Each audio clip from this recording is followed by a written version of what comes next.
News.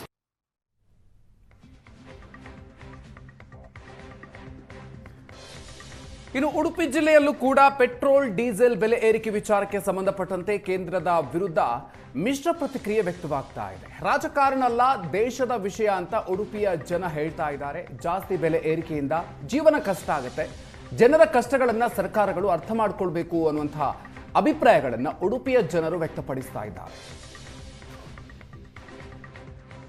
ದರ ಏರಿಕೆಯ ಒಂದು ಸರಣಿಯ ಇದು ಮತ್ತೆ ದರ ಏರಿಕೆ ಪ್ರತಿದಿನ ಆಗುತ್ತಾ ಅನ್ನುವಂಥ ಆತಂಕ ಜನರನ್ನು ಕಾಡ್ತಾ ಇದೆ. ಒಂದಿಷ್ಟು ಜನರನ್ನು ಮಾತನಾಡಿಸೋಣ, ಅವರ ಅಭಿಪ್ರಾಯವನ್ನು ತಿಳ್ಕೊಳ್ಳೋಣ. ಸರ್ಕಾರ ಏನಿಲ್ಲ, ತುಂಬ ಈಗ ಸರ್ಕಾರ ಅಂದರೆ ಇದ್ದಿದ್ದ ರೇಟ್ ಹೆಚ್ಚು ಮಾಡಿದ್ದಾರೆ. ಬಡವರು ಹೇಗೆ ತಿನ್ಬೋದು, ಬಡವರ ಹತ್ರ ಎಂತ ಮಾಡ್ಬೋದು? ಒಬ್ಬ ಬೀಡಿ ಕಟ್ಟಿ ಮಕ್ಕಳು ಸಣ್ಣ ಮಕ್ಕಳಿಗೆ ಅವರಿಗೆ ಸಾಕಬೇಕು, ಮಕ್ಕಳಿಗೆ ಇದು ಮಾಡಬೇಕು, ಎಲ್ಲಿಂದ ಮಾಡೋದು? ಒಬ್ಬ ದುಡಿದು ಇಡೀ ಮಕ್ಕಳದು ದಿನ ಹೋಗಬೇಕು, ಮನೆಗೆ ಬಾಡಿಗೆ ಉಂಟು, ಆ ಬಾಡಿಗೆ ಕೊಡಬೇಕು. ಹೇಗೆ ಬಾಡಿಗೆ ಕೊಡೋದು? ಮನೆದು ಖರ್ಚು ನೋಡೋದು, ಬಾಡಿಗೆ ಕೊಡೋದು. ಒಬ್ಬ ದುಡಿದು ಹೆಂಡತಿಗೆ ಯಾರಿಗೆ ಹುಷಾರಿದಿಲ್ಲ, ಆ ಆಸ್ಪತ್ರೆಗೆ ಹಣ ಹಾಕುದಾ? ಏನು ಮಾಡೋದು? ಈಗ ಪೆಟ್ರೋಲ್ ರೇಟ್ ಜಾಸ್ತಿ ಆಯಿತು ಅಂದರೆ ಎಲ್ಲದದ್ದು ಇನ್ನು ರೇಟ್ ಜಾಸ್ತಿ ಆಗ್ತದೆ. ಎಲ್ಲ ರೇಟ್ ಆಗ್ತದೆ, ಪೆಟ್ರೋಲ್ಗೆ ರೇಟ್ ಆಗ್ತದೆ, ಎಲ್ಲರ ರೇಟ್ ಆಗ್ತದೆ. ಆಗ ತಿನ್ನವರು ಹೇಗೆ ತಿನ್ನೋದು? ಹೇಗೆ ಅವ ಸಾಕೋದು? ಏನು ಮಾಡಬೇಕು ಸರ್ಕಾರ? ಏನು ಮಾಡಬೇಕು? ಸರ್ಕಾರ ಏನು ಮಾಡಬೇಕು ಹೇಳಿ?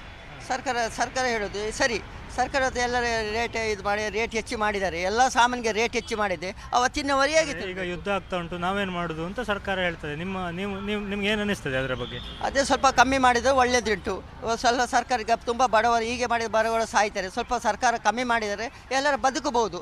ಇಲ್ಲದಿದ್ದರೆ ಮಕ್ಕಳು ಹೆಂಡತಿ ಮಕ್ಕಳು ಎಲ್ಲರೂ ಕುಟುಂಬವರೆಲ್ಲ ಸಾಯ್ಬೋದು. ಇಷ್ಟು ರೇಟ್ ಮಾಡಿ ಒಬ್ಬ ದುಡಿದು ಏನು ಮಾಡಬೇಕು ಅವನು? ಏನು ತಿನ್ನಬೇಕು ಅವನಿಗೆ? ನಾವು ಸಹ ಬಂಗಾಳದವರೇ. ಇಲೆಕ್ಷನ್ ಬರುವಾಗ ಮಾತ್ರ ಕಾಲಿಡ್ತಾರೆ ಬಂದು, ಅದು ಕೊಡ್ತೇವೆ ಇದು ಕೊಡ್ತೇವೆ ಇದು ಮಾಡ್ತೇವೆ. ನಾವು ಬಂಗ ಎಷ್ಟು ಪಡ್ತೇವೆ ಅವರಿಗೆ ಗೊತ್ತಿಲ್ಲ. ಈ ಬಿಸಿಲಲ್ಲಿ ಕೆಲಸ ಮಾಡ್ತೇವೆ, ಸಂಬಳ ಏರಿಸ್ತಾರೆ, ಅದು ಇಲ್ಲ. ಊಟ ಕೊಡ್ತೇವೆ, ಅದು ಇಲ್ಲ. 6-7 ಗಂಟೆವರೆಗೆ ಕೆಲಸ ಮಾಡಬೇಕು, ಅದೆಲ್ಲ ನಮಗೆ ಒಂದು ಅಷ್ಟು ಬಂಗ ಇಲ್ಲ. ಏನು ಮಾಡಬೇಕು? ಈಗ ಅಲ್ಲೆಲ್ಲ ಯುದ್ಧ ಆಗ್ತದೆ, ಕಷ್ಟ ಅಂತೇಳಿ ಸರ್ಕಾರ ಹೇಳ್ತದೆ. ಸರ್ಕಾರ ಹೇಳ್ತದೆ, ಅದಕ್ಕಿಂತ ನಾವು ಬಡವರು, ನಾವೆಲ್ಲ ಅಲ್ಲಿಗೆ ಹೋಗಿ ಅವ್ರ ಹತ್ರ ಸ್ಟ್ರೈಕ್ ಮಾಡ್ಲಿಕ್ಕೆ ಆಗ್ತದಾ? ನಮಗೆ ಹೋಗ್ಲಿಕ್ಕೆ ಆಗ್ತದಾ? ಈಗ ದೊಡ್ಡ ಶ್ರೀಮಂತರಿದ್ದಾರೆ, ಅವ್ರ ಹತ್ರ ಯಾಕೆ ಇದು ಮಾಡೋದಿಲ್ಲ? ಅವ್ರನ್ನ ಸ್ಟ್ರೈಕ್ ಮಾಡಿ ಎಲ್ಲ ಕೇಳಬೇಕಲ್ಲ. ಅದಿಲ್ಲ ಇದಿಲ್ಲ, ಇದರಲ್ಲಿ ಸಾಯಿದವರು ಬಡವರು ಮಾತ್ರ ಅಲ್ಲ.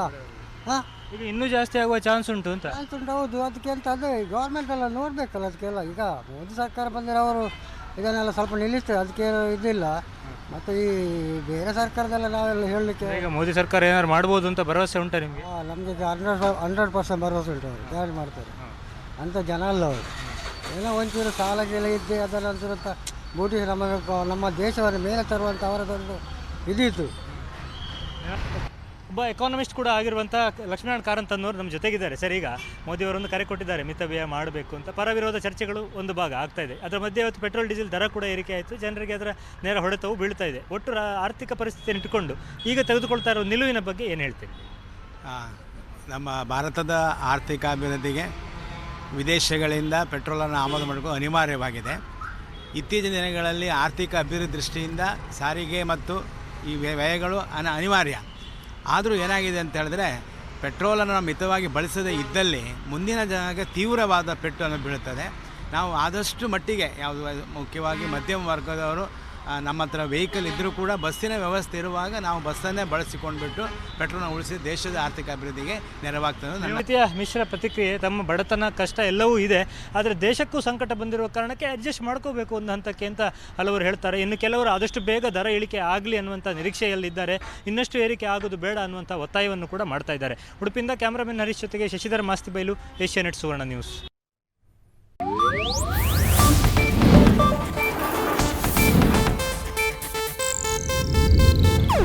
ಇದು ಏಷ್ಯಾನೆಟ್ ನ್ಯೂಸ್ ನೆಟ್ವರ್ಕ್ ಪ್ರಸ್ತುತಿ.